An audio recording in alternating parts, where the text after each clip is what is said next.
Conference, LEN McCLUSKEY Unite, moving Composite 2.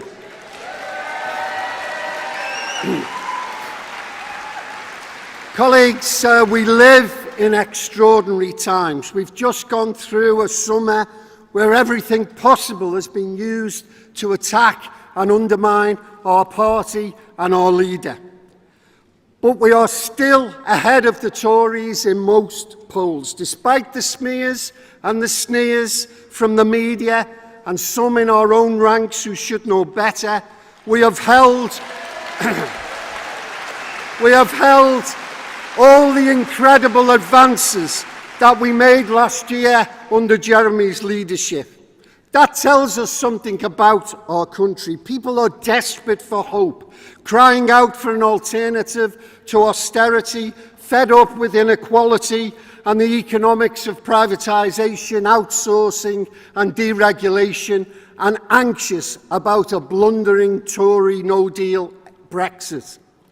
And they can see through the venomous attacks for what they are, the last throw of an elite desperate to hang on to its privileges, perks and ill-gotten gains. It also tells us something about our party and our movement. We are stronger than our enemies, and their abuse is the highest compliment they could pay us. They feel threatened, and they have every right to be so.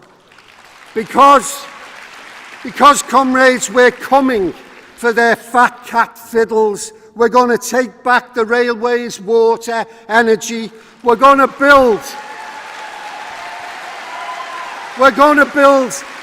build houses for the people, not for the foreign oligarchs. We're going to kick the capitalists out of the NHS, and we're going to lift the burden.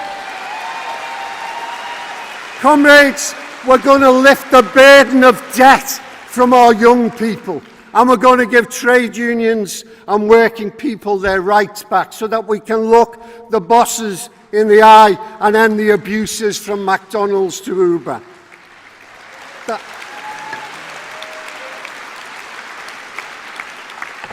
That's the programme that last year won us the most votes this century, and we would be insane to retreat an inch from it. The polls prove that the British people want that agenda put into action. They want that change as soon as the Tories dare risk a general election. Wouldn't it be great, comrades? Wouldn't it be great if all our party from top to bottom was united in promoting our alternative? I'm not talking about unthinking agreement on everything or blind loyalty. Anyone has a right to disagree and a right to criticise. We are a democratic party. But I am talking about some MPs turning into an echo chamber for whatever line of attack the Tories and the press are deploying against us. Yes, anyone with a point of view should be heard, but anyone screaming "you are a racist" at Jeremy Corbyn has lost every sense of moral proportion.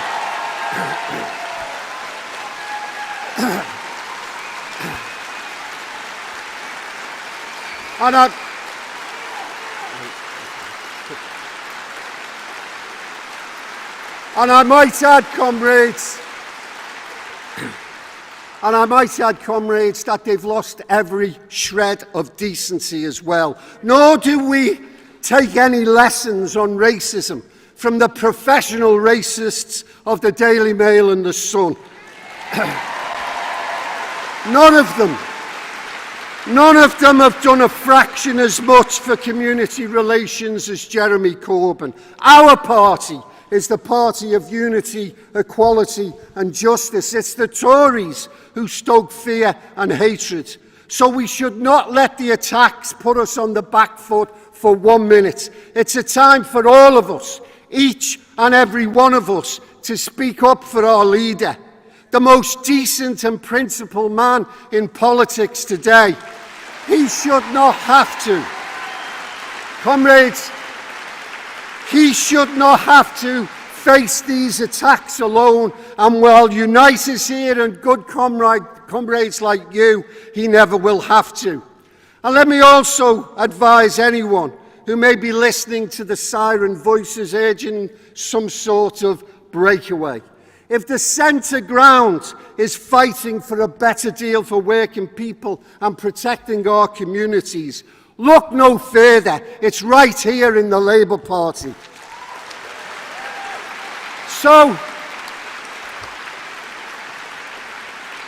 So Chucker, drop the country club plotting, listen to working people, listen to the working people, the length and breadth of this country. Get behind the party that made you and join the rest of this movement in fighting to get rid of this rotten government, to give our country the fresh start it needs, and to make Jeremy Corbyn the People's Prime Minister. I move.